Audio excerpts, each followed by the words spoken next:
They said the fire started in the walls. Faulty wiring, maybe. A storm had rolled through the town that night, tearing branches from trees and hurling rain sideways across the sky. People remembered the thunder, the flickering streetlights, the blue glow of emergency sirens. But what Silas remembered or thought he did was the silence before it all began. A kind of silence that wrapped around the house like a warning no one heard. It was the last night he would ever see his brother. The official reports would later say Silas had been pulled from the burning house unconscious, barely breathing, that the other twin Aiden hadn't been so lucky, that no body had been recovered, only a scorched bracelet they believed belonged to him. The rest was gone, swallowed by smoke and flame and time. But memory is never that simple. It doesn't follow reports or logic. It clings to fragments, smells, glimpses, shadows. Silas had grown up in a house where perfection was preached louder than love. Their father, a strict man of faith, ran the home like a church without mercy. Their mother folded into his authority like silence folds into fear. The boys, identical in face but opposite in spirit, learned early how to survive by shrinking. Aiden had always been the brighter flame, reckless, brilliant, impossible to contain. He drew attention wherever he went and held it like he was born to do so. But at home, that light became a problem, especially the year he started coming home late, wearing nail polish, singing love songs not meant for girls. Silas had known for months. Of course he had, Aiden told him in whispers, between bunk beds and midnight confessions.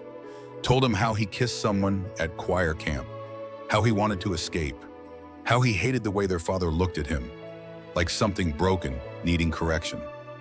Silas had listened, nodded, but he never said the words Aiden wanted to hear. That night, everything cracked open. Their father came home early from Bible study, found Aiden in the hallway, flushed and smiling, with another boy's hoodie in his hands. No punches were thrown, no shouting, just a quiet, brutal sentence: "You will not live in my house like that." Aiden stood frozen for a moment, then turned and walked upstairs, past Silas, who had been watching from the top step. Their eyes met. Silas didn't speak, didn't move, and Aiden, with a look that held both betrayal and understanding, closed the door behind him. Silas didn't see him again after that. The storm grew louder. The power went out, and sometime before dawn, the fire began. When Silas woke up 2 days later in the hospital, he had no memory of the hours before it. The nurses told him he'd been lucky. The priest told him it was God's will. His parents told him Aiden was gone. The funeral came and went without a casket. A framed photo of Aiden, the one where he was laughing, sunlit and wild, was placed on the altar. Silas stared at it like a stranger. And yet, something inside him never settled. A voice in his dreams, a note in a song, a presence he could never name. The doctors called it memory loss. The pastor called it trauma. But Silas called it unfinished. He didn't cry. He didn't speak much. He didn't ask why the house had no fire alarms, or why their father insisted on closing the case so quickly, or why the bracelet found didn't match the one Aiden wore that night. He just went quiet and stayed that way. In the years that followed, Silas moved out, cut ties, and built a life in a place where nobody knew his last name. He lived in backstage corners, behind light rigs and soundboards, where no one asked him to shine. He liked it that way. Quiet was easier than questions. Until one night, 10 years later, he heard a voice, not just any voice, his voice. And that's where the story really begins. If this story speaks to a part of you that remembers someone gone, but not forgotten, someone you never got to say the right words to, subscribe to Heart Stories. There are more stories waiting to be heard. The first time Silas heard the voice, he was adjusting a spotlight in the wings of the small downtown theater where he worked. The production was an amateur musical, local singers, barely any budget, and a director who dreamed too big for the space they had. It was nothing memorable, nothing that should have stirred anything in him, until that voice broke through the stillness of an empty room. No microphone, no effects, just a raw sound floating from center stage. The singer was rehearsing early, alone, unaware that anyone was listening, and that voice warm, rounded vowels, that same subtle rasp on high notes, the lilt that held back emotion until the very last word, it wasn't just beautiful, it was identical. Silas gripped the railing to steady it himself. He hadn't heard Aiden's voice in a decade, but memory, as fractured as it had been, never truly let go of certain frequencies. There were tones the mind might forget, but the soul never did. He closed his eyes, and for a heartbeat, he was 16 again, standing outside the bathroom door while Aiden sang in the shower. Off-key and loud, and full of something Silas never let himself feel. He stepped closer to the edge of the wings. On stage stood a young man in his early 20s, tall, lean, with curly brown hair that refused to be tamed. He wore a battered flannel shirt over a faded black tee and boots too heavy for dancing. His eyes were closed, completely immersed in the song. He moved with a kind of looseness that felt familiar, not choreographed, just instinctive. His name, as listed on the rehearsal schedule, was Elijah Ray. Silas stayed hidden until the song ended. Until Elijah opened his eyes and smiled at the empty theater, like someone grateful just to breathe that air. Then Aiden walked off stage, humming, leaving Silas frozen in the dark. Later that evening, Silas sat alone in the tech booth, replaying the moment over and over. He told himself it was just resemblance, a trick of memory. Maybe he'd worked too many late nights. Maybe it was wishful thinking. But something wouldn't let him dismiss it. It wasn't just the voice, it was the rhythm of his speech, the upward curl at the end of certain words, the casual way he rubbed the back of his neck when nervous, the same gesture Aiden used to do when lying. Silas dug through the theater files that night. He wasn't sure what he was looking for. He found Elijah's emergency contact sheet. There was no next of kin, just a guardian, Michael Ray, and an address in Cambridge. No mention of birth parents, no medical notes, clean, vague, and deliberately so. Over the next few weeks, Silas found himself lingering longer near the edge of rehearsals, watching, listening, trying to map the familiar onto the unknown. Elijah wasn't Aiden. His eyes were slightly wider, his chin sharper. But sometimes, when the light hit just right and he laughed at something off script, Silas would catch a glimpse so precise it made his chest tighten. One night, during a break, Elijah sat on the edge of the stage sipping lukewarm coffee. Silas, driven by something he couldn't explain, approached. "I've heard your voice before," Silas said quietly, unsure why those were the first words to come out. Elijah looked up, curious but not defensive. I've never played outside Boston. It wasn't on stage." A pause. Elijah tilted his head. "Maybe we crossed paths." Silas nodded slowly. Maybe. They didn't speak further. But from that moment on, something changed. Elijah began greeting him by name. Left half-finished mugs of coffee on Silas's equipment case with sticky notes that read, "Don't work too hard," or "You ever sleep." It was casual, effortless, yet it anchored itself into Silas's daily rhythm. Then, one evening, Elijah brought his guitar and sat alone in the green room after rehearsal. Silas, passing by, heard the chords before he saw him, and then Elijah began to sing. It was a song Silas knew, a melody Aiden used to hum but never finished, something he had made up in pieces over the years, always saying, "I'll write the rest when the world makes sense." Silas had heard it in fragments, never complete, never recorded. But here it was, whole. Silas stepped into the room. Elijah looked up and smiled. "I didn't know anyone else knew that," Silas whispered. Elijah blinked. "My dad taught it to me. Said he didn't write it, but someone he loved did." Silas's legs nearly gave out. The world tilted, not from grief, from recognition. Aiden hadn't died in that fire. He had escaped, disappeared, lived, loved, and left something behind. Not just music, not just memory, but someone. Silas didn't sleep that night. He lay awake, staring at the cracked ceiling of his apartment, listening to the creaks in the pipes and the distant hum of streetlights, trying to understand how a song only Aiden ever sang could have made its way into Elijah's hands.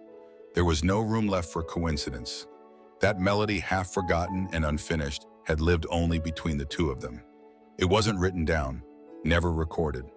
Aiden had sworn it was his alone, something too personal to share with anyone but Silas. And now here it was, flowing out of the mouth of a stranger whose voice felt like home and whose eyes held ghosts. Silas tried to remember, tried to drag the past into the light, piece by fragile piece. But the night of the fire remained a fractured blur, scattered flashes of light, the smell of smoke. His father's voice raised in a language made of rules and shame. And always, always Aiden's eyes, wide and wordless in the dark, waiting for Silas to speak, and Silas choosing silence instead. He'd been 16, scared, unready. But that didn't excuse it. The next day, Silas called in sick to the theater and drove back to the town he'd tried to forget, a place still stuck in its own time, where the church bells rang too loud, and the gas station still had his family's last name printed on the sign. His parents no longer lived in the house that had burned. They had moved 2 streets over, into a smaller home with white shutters and a porch swing that never moved.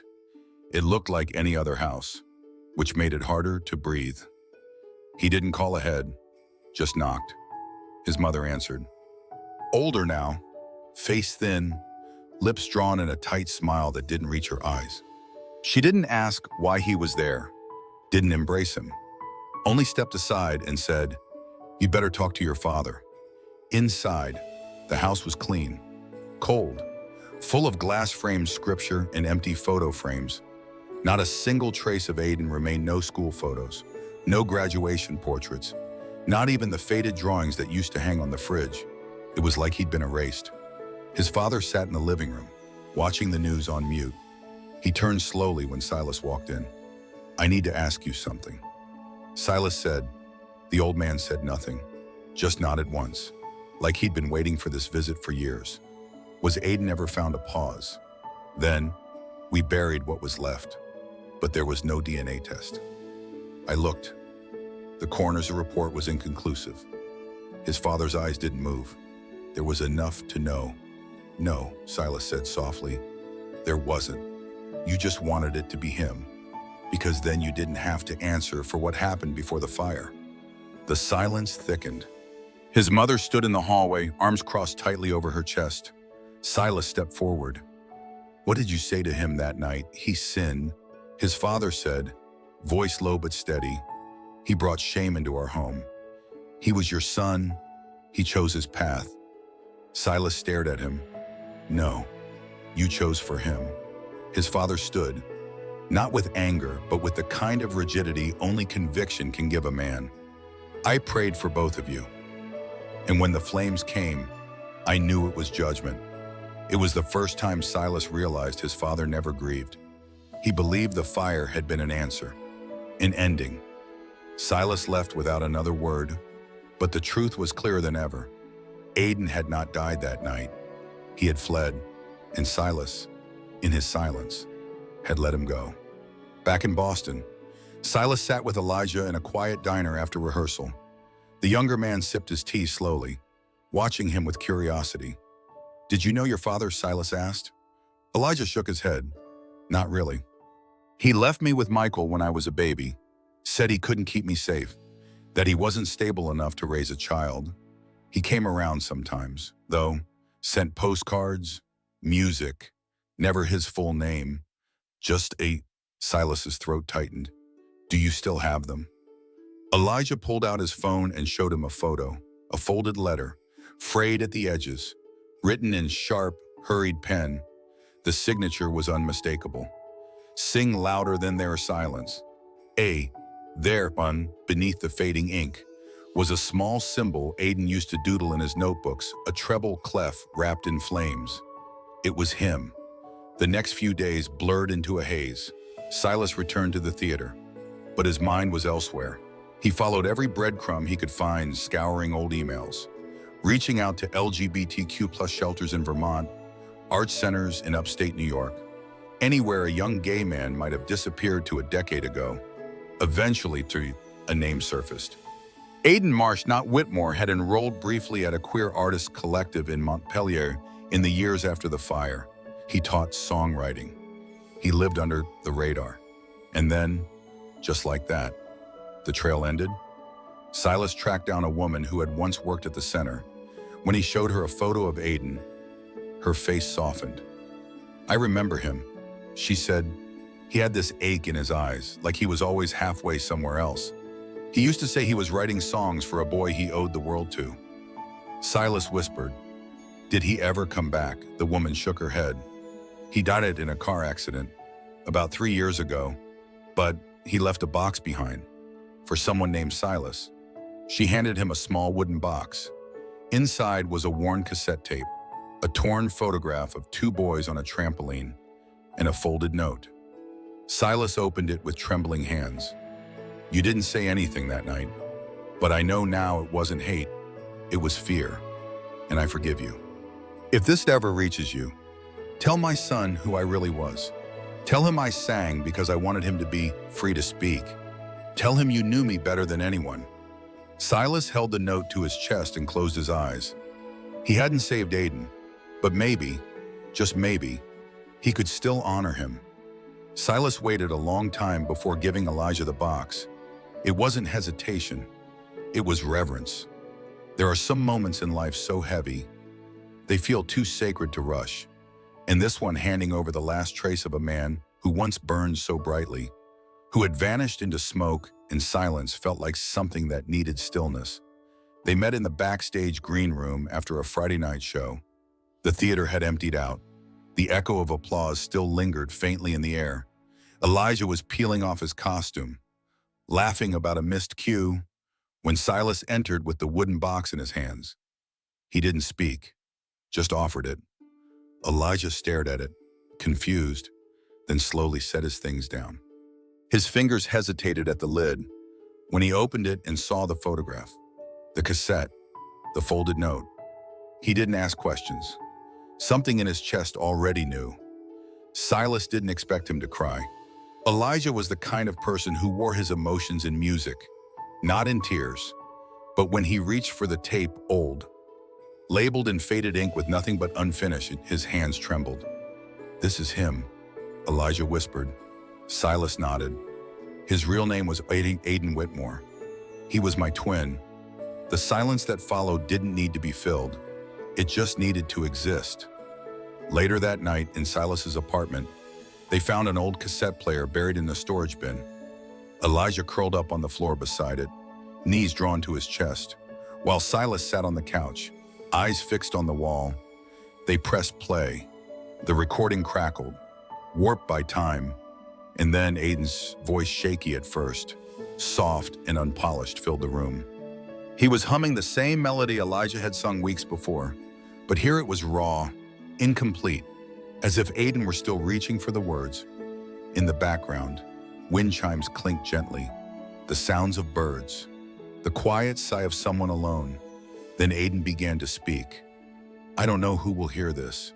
Maybe no one. Maybe it ends up in a drawer. But I need to try. I need someone to know I was here. And I loved." He paused.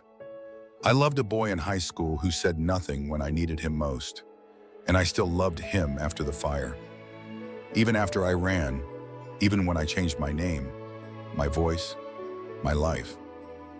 I wrote this song for him, for the version of us that might have existed if we hadn't grown up under a roof that preached fear." Another pause, a breath. "And now, I'm writing it for someone else, for the boy who will carry my voice after me, for my son." Elijah closed his eyes. "I don't have much to leave him." Aiden continued. "No money, no legacy, just a few songs, a few scattered notes, and maybe, if I'm lucky, the strength to be softer than the world taught me to be. I hope he sings. I hope he fights back with beauty." The tape ended there, abruptly, no final chords, just silence. Elijah sat unmoving for a long while. Then he knew. Silas looked at him, "What do you mean?" Elijah's voice was quiet. "He knew I'd find you." Silas didn't respond, because somehow he believed it too. In the days that followed, Elijah changed, not drastically, but in ways only someone who watched closely would notice. He started keeping the box with him, not hidden away, but out in the open on his dressing room table, backstage, like a quiet talisman.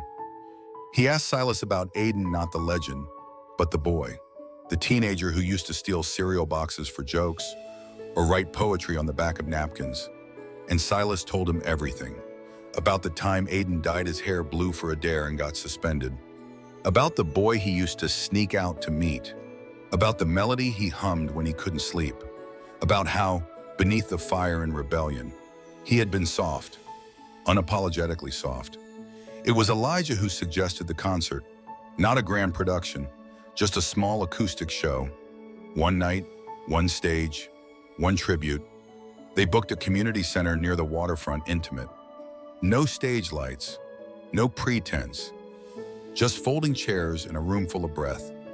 Elijah wrote out a short set list original songs, reimagined verses from Aiden's tapes, and a new piece titled Unfinished.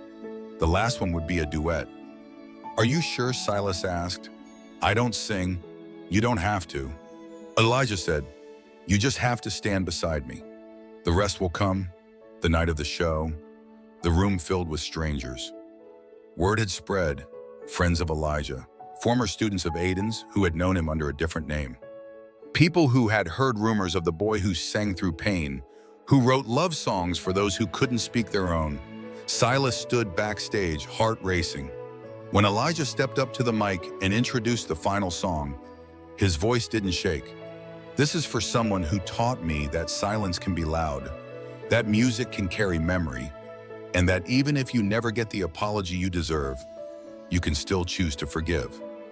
Then he called Silas forward. They sang, slowly, one voice strong, the other tentative.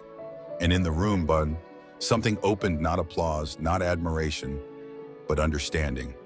Grief laid bare, love unhidden. Elijah took Silas's hand in the final chorus. And for the first time since the fire, Silas didn't feel like a man searching for forgiveness. He felt like someone finally forgiven.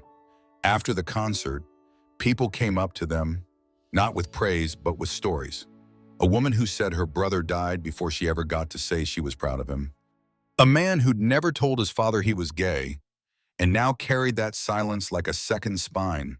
A couple who had adopted a queer teen abandoned by his church-going parents and found in him the joy they didn't know they'd been missing. None of them knew Aiden, but somehow that night, they had all heard him. Elijah and Silas stayed long after the chairs were folded and the lights dimmed. They sat on the edge of the stage, their legs swinging like two kids beneath the weight of something bigger than grief. They didn't talk much. Sometimes words only get in the way of what's already understood.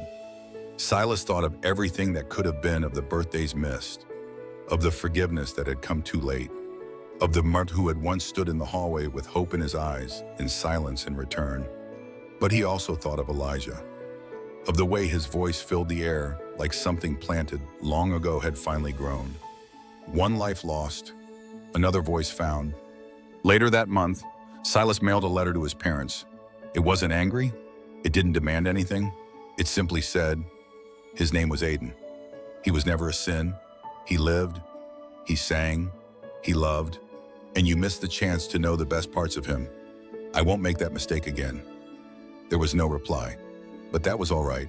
Silas no longer needed an answer from people who chose not to listen. He had spent too many years chasing permission to grieve, to remember, to speak. Now he understood grief wasn't something that needed approval. It just needed space. He kept the cassette player on his bookshelf. Sometimes he'd play it late at night, letting Aiden's voice fill the room. Other times he'd play nothing at all and still hear him in the silence, in the scrape of a chair, in Elijah's hum down the hallway, in the way the wind brushed the window pane like fingers over keys. One morning, Elijah handed him a new tape. It was labeled finished. "You wrote a new one?" Silas asked. Elijah smiled. "No, I just found the ending." They listened to it together, Aiden's melody, Elijah's words, and Silas's breath between them. And when it ended, they didn't rewind it. They just let it echo. Have you ever heard someone's voice in music, in memory, in someone else's laughter long after they were gone? If this story touched something unspoken in you, subscribe to Heart Stories. We believe the people we lose never really leave us. They just change where they sing from.